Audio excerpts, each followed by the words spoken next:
President Trump has welcomed the Palestinian leader Mahmoud Abbas to the White House for a series of talks aimed at finding a way towards peace in the Middle East.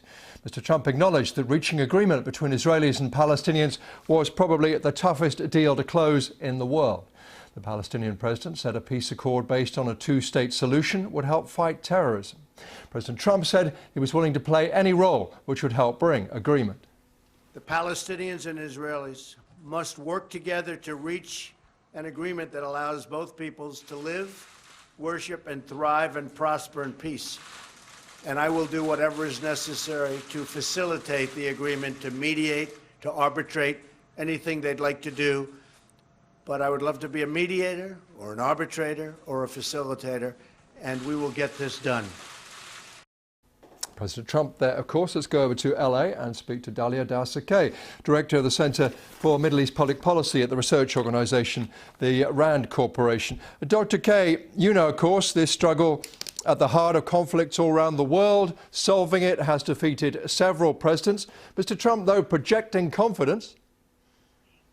Yes, absolutely. Very characteristically, he certainly exuded confidence. There was a lot of happy talk and, you know, some symbolic wins from the Palestinian side. President Abbas got to stand with the president in front of the Palestinian flag, and given President Trump's campaign rhetoric that was quite pro-Israel, that was, you know, a somewhat of a victory. But I think the real question is what will change on the ground, and will the symbolism really lead to any substantive progress on the process? And there, I think many are skeptical. Yeah, and Mr. Abbas certainly buttering up the president, talking about Mr. Trump's courageous stewardship, his wisdom, his great negotiating ability. He said, now, Mr. President, with you, we have hope. Part of the problem, surely, is that Mr. Abbas is unpopular at home and politically a lame duck. He's on his way out, isn't he? Yeah, absolutely. He is facing quite a lot of pressure at home. There's a lot of talk about succession. He's elderly.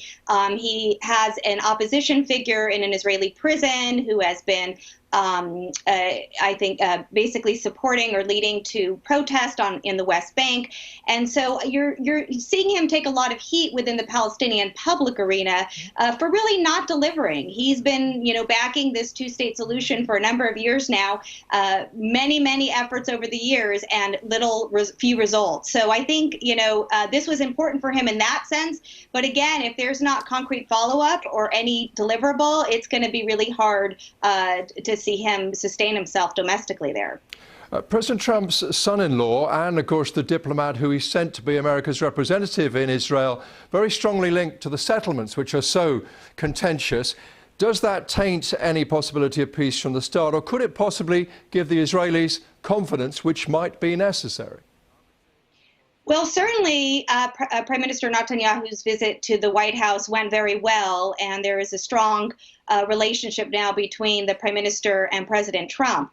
And many Israelis are pleased about that. The problem is, in order for peace to work, the U.S. will need to be even-handed and be a neutral arbitrator and mediator. And a lot of people are concerned that ultimately the core Trump base, a recent poll showed over 70% of Trump supporters, in fact, do not want President Trump to take an even-hand position. They want him to side with Israel.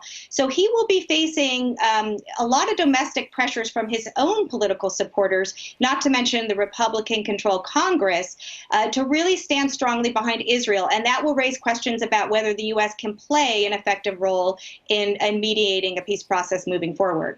Dr. Kay of the RAND Corporation, thank you very much. Thank you very much.